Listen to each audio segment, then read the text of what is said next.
Karibuni wandugu wapenzi, karibuni wandugu watazamaji. Ni mimi wako Shiprile nikiwa hapa katika studio zetu siku ya leo. Vile vile nikiwaletea mada yetu siku ya leo wandugu wapenzi. Ningependa ufuate vipindi vyetu mwanzo mpaka mwisho ili utagundua mambo mengi zaidi kabisa.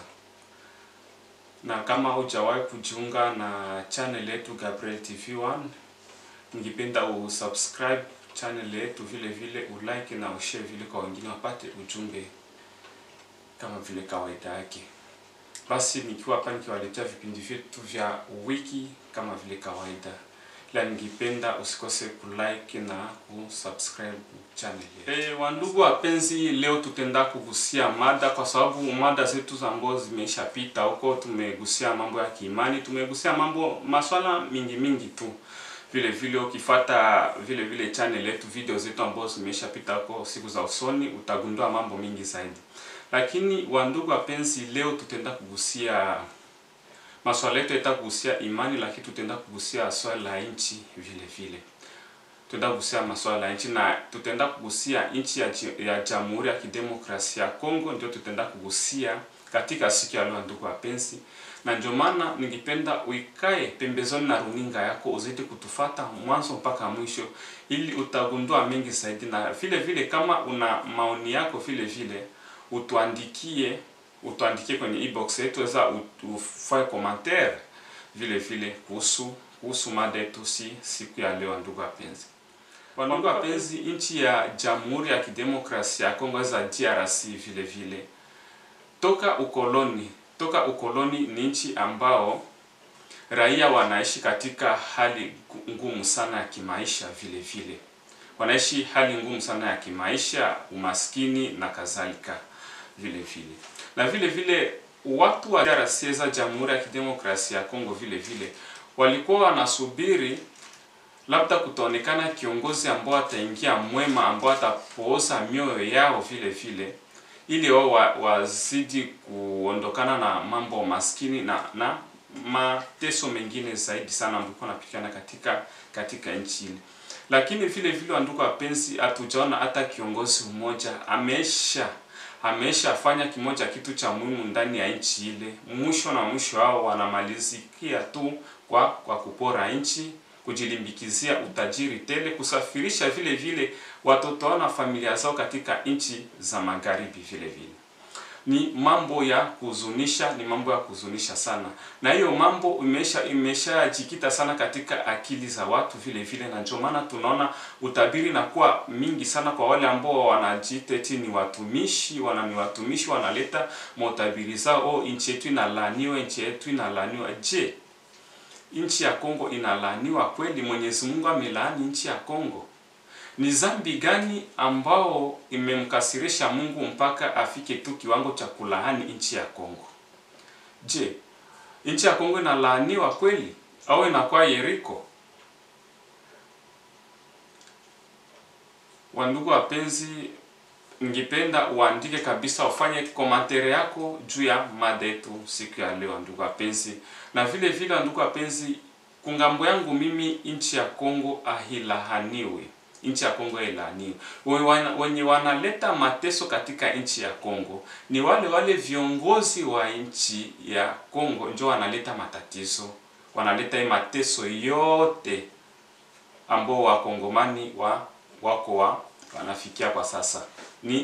Ni wa viongozi wa Kongomani ndio wanaleta hiyo matatizo, viongozi wao vile vile ndio wanaleta matatizo. Haiko eti nchi ya Kongo imelaaniwa. Hapana, hakuna laana yenye kuwa pale ambao nchi ya Kongo imelaaniwa, hapana. Sio hivi vile. Unakuta huyu analeta utabiri wake, tunalaaniwa sana, Mungu amelaani hii nchi. Ni lazima tufanye maombi sana, tuingie katika mafungo ya siku 40, siku 30 tumuombe Mungu. Wengine wanapanda hata milimani. Nani amewaambia kama Kongo imelaaniwa? Wakongomani wanafanya kitu gani? Kosa gani wakongomani wanafanya kuzidi nchi za magharibi? Kwa nini Mungu hajalaani nchi za magharibi, alaani tu wakongomani ambao wako wanateswa, wanafia mali zao? Mungu atawalaani na nini? ni mambo ya kuhuzunisha sana. Je, wakongomani ndio wako na dhambi kuzidi wa Marekani, kuzidi wa Faransa, kuzidi wa Uingereza na nchi zingine za magharibi? Na utakuta nchi za magharibi ndio zinaleta mambo mabaya tena katika nchi ile, kuchanga vile vile na Marekani. Unaona? Sasa dhambi gani? Marekani kwenye shetani anavuma huko, mpaka kanisa wanafungua kanisa za shetani. Wanafungua kanisa za shetani. Watu wanaingia kuabudu shetani. Kuna dhambi ya kuzidi ile unakufuru Roho Mtakatifu?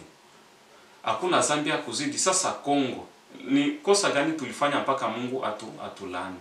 Lakini makosa ni kwetu sisi, kwa sababu tumeshapewa kila kitu, tumeshapewa kila kitu, tumepewa akili tufikirie nini tutafanya katika nchi yetu juu ya vizazi ambavyo vinakuja.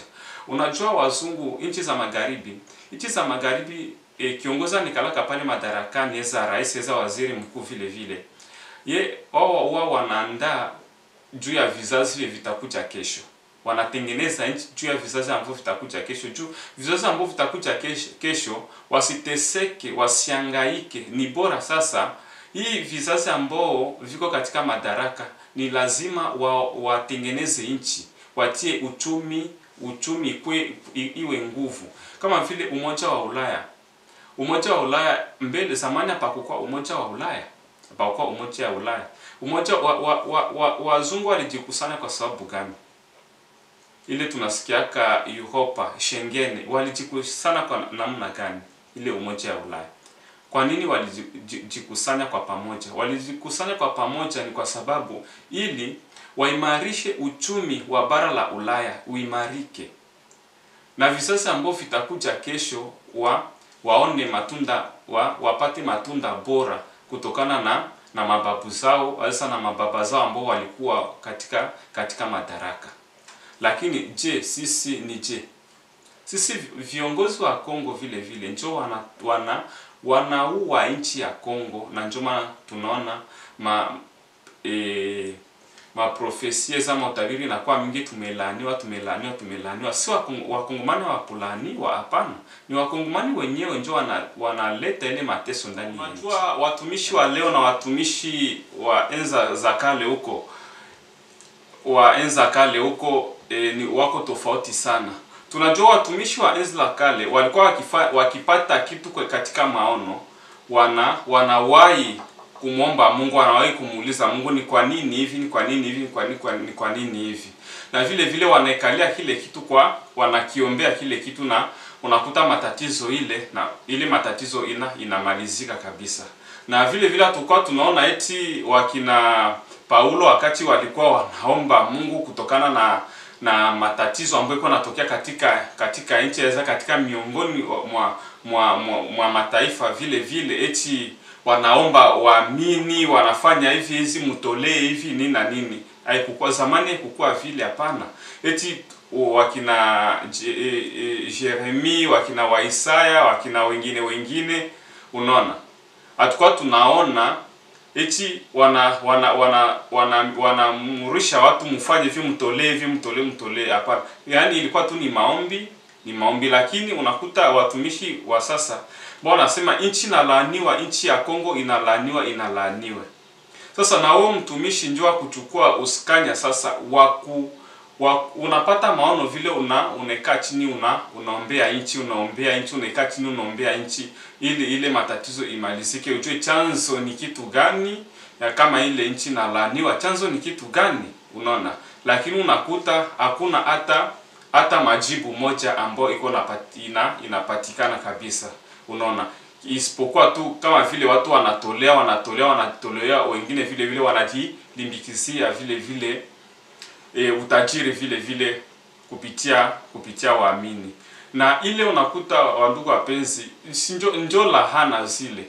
Mtumishi wa Mungu kabisa ule wa kweli iko na iko capable kabisa ya kulaani kitu, na kile kitu kikalaaniwe kabisa, unaona. Na kutamkia kitu kibaki ya laana, na laana itakupata kabisa kwa ule mtumishi wa Mungu kabisa. Nchi ya Kongo hailaaniwi, lakini viongozi wa madini na vile vile wanasiasa ndio wanaharibu ile nchi. Wanaharibu ile nchi. Unaona, kwa sababu tumepewa kila kitu, Mungu ametupatia kila kitu, utajiri nini. Unaona, ni vizuri sasa si tunatumikisha akili zetu vile. Unaona, juu ya kujenga nchi yetu, kuandalia vizazi ambao vitakuja kesho. Unaona, kuandalia vizazi ambao vitakuja kesho. Na ni mambo ya huzuni sana kusikia watumishi wanasema hii nchi inalaaniwa. Inalaaniwa na kitu gani? Wakongomani hakuna dhambi ambao wanafanya tia kumchukiza Mungu. Mungu afike tu kiwango tu cha kulaani nchi. Unaona, cha kulaani nchi. Kama Yeriko ililaaniwa na manchi zingine, ile kulikuwa sababu fulani, tena sababu ilikuwa nzito kweli.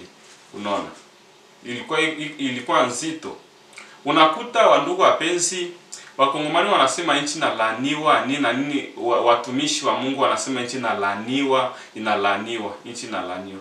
Na unakuta kule kama vile Balibane, kama vile Baindie na Wachina huko vile vile, unakuta hao wanakuwa wanaomba mamiungu zaidi sana. Wao wanaomba mamiungu sana. Unaona, wakana wa Mungu wengi sana, wa Mungu wengi sana kati hizo nchi za huko. Na utakuta wale watu wao wanaomba ile mamiungu yao vile vile wawasaidie, ile mamiungu iwasaidie wakanyage katika nchi zimoja za Afrika, kama vile nchi ya Kongo vile vile. Miguu yao ikanyage katika nchi ya Kongo, watakuwa wanabarikiwa zamani. Kisha sasa wewe mwenye uko ndani ya ile nchi itakuaje? Unakuta mgeni anatoka mbali kote huko, akifika ndani ya nchi ile anabarikiwa. Na vile vile akirudi kwao, huyo mtu anakuwa tajiri kweli. Sasa wewe wewe mwenye uko ndani na wewe unajiita uko mtumishi kabisa, unajiita uko mtumishi. Unaona, unakuta kazi tu ya kuomba sadaka, watu wanajaza vikapu vya sadaka, unakuta waamini vile vile kubarikiwa, hawabarikiwa wapate ile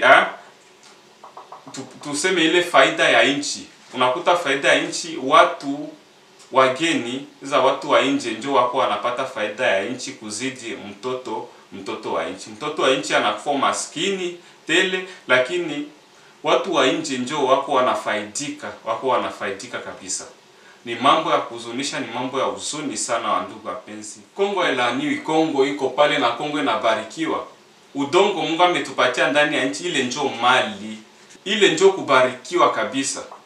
Unaona, ile ndio kubarikiwa, vitu vyenye Mungu ametupatia ndani ya ile nchi.